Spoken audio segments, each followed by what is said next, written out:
কেমন করে যে নিজের গুমের শিকার ভুক্তভোগী, যে প্রধানমন্ত্রী নিজের টর্চারের শিকার, তারা কেমন করে এই আইন বাতিলের পরামর্শ দেয়? মাননীয় স্পিকার, সে অন্ধকার ঘরে আমরা মৃত্যুর প্রহর গুনছিলাম, আমরা বলে দিয়েছিলাম এই অন্ধকার ঘরে আমাদের মৃত্যু হচ্ছে। কীট পতঙ্গ পিঁপড়ার টিকটিকের সাথে কথা বলতাম, মনে হতো যে মৃত্যুর থেকে হাজার গুণ ভালো। কিছু বাচ্চা ছেলে মেয়ে জীবন দিয়ে, চোখ হারিয়ে, পা হারিয়ে, ফ্যাসিবাদকে বিতাড়িত করে আমাদেরকে আবার দুনিয়ার আলো দেখার সুযোগ করে দিয়েছে। একজন সংসদ সদস্য সংসদে কেন কাঁদলো? আশা করি কিছুটা হলে আপনারা বুঝতে পেরে গেছেন। কিছু অকৃতজ্ঞ লোক আছে, তারা আসলে জীবনে কৃতজ্ঞতা প্রকাশ করতে জানে না। যে নেতাগুলো গর্ত লুকিয়েছিল, কথা বলার সাহস পায় নাই, একটা মিছিল করার সাহস পায় নাই, দূরে দূরে তাদেরকে ফিটাইছে ছাত্রলীগ, আওয়ামী লীগ মানুষগুলো, তাদেরকে ফিটেছে। আজ তারা যখন একটা সুদিন পেয়েছে, সে দুর্দিনগুলো ভুলে গেছে।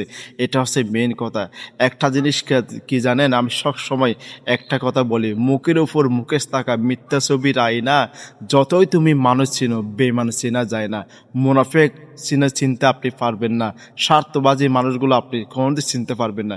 এটা হচ্ছে মেন কথা।